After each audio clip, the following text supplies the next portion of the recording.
मान्यता है कि गोवर्धन पूजा से दुखों का नाश होता है और दुश्मन अपने छल कपट में कामयाब नहीं हो पाते हैं। यह गोवर्धन पर्वत आज भी मथुरा के वृंदावन इलाके में स्थित है। पौराणिक कथाओं के अनुसार पुलस्त्य ऋषि मथुरा में श्री कृष्ण लीला से पहले ही गोवर्धन पर्वत को लाए थे।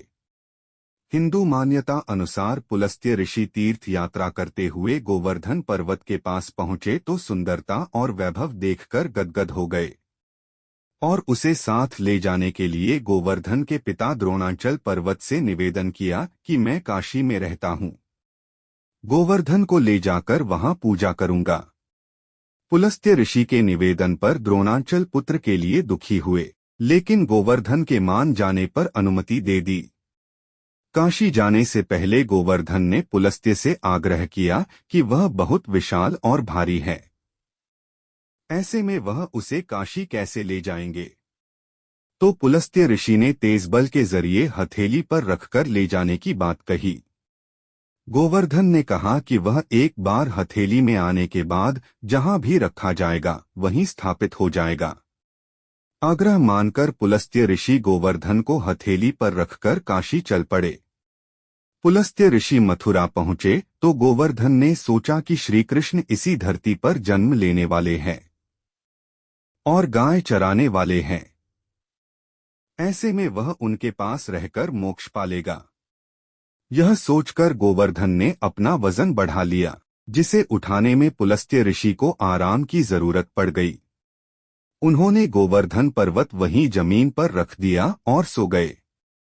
पुलस्त्य ऋषि जब जागे तो उन्होंने गोवर्धन पर्वत को चलने को कहा, मगर जब गोवर्धन ने अपनी शर्त याद दिलाई तो पुलस्त्य ऋषि नाराज हो गए और उन्होंने गोवर्धन पर छल का आरोप लगाया।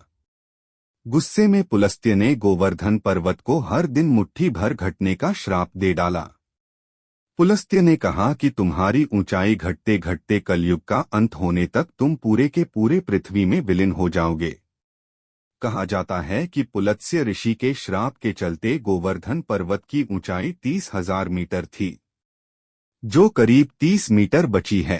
गोवर्धन पर्वत करीब 10 किलोमीटर तक फैला है। गोवर्धन पर्वत की परिक्रमा 21 किलोमीटर है। इसे पूरा करने में 5 से 6 घंटे लगता है। ये पर्वत यूपी और राजस्थान में विभाजित है। हजारों श्रद्धालु गिरिराज की परिक्रमा करने आते हैं। गोवर्धन पूजा के लिए पहले आंगन में गोबर से भगवान गोवर्धन चित्र बनाएं। रोली, चावल, खीर, पताशे, जल, दूध, पान, केसर, फूल और दीपक जलाकर भगवान की पूजा करें। गोवर्धन पूजा के दिन पूजा करने वाले को सुबह सुबह तेल मलकर नहाना चाहिए। 2 घर के मुख्य दरवाजे पर गोबर से गोवर्धन चित्र बनाएं। गोबर गोवर्धन भी बनाएं। 3 उसके बीच भगवान कृष्ण की मूर्ति रख दें। फिर श्री कृष्ण गोवर्धन की पूजा करें। 4 पूजा की समाप्ति पर पकवान और पंचामृत से भोग लगाएं। 5 फिर गोवर्धन पूजा की कथा सुने और आखिर में प्रसाद बांटे।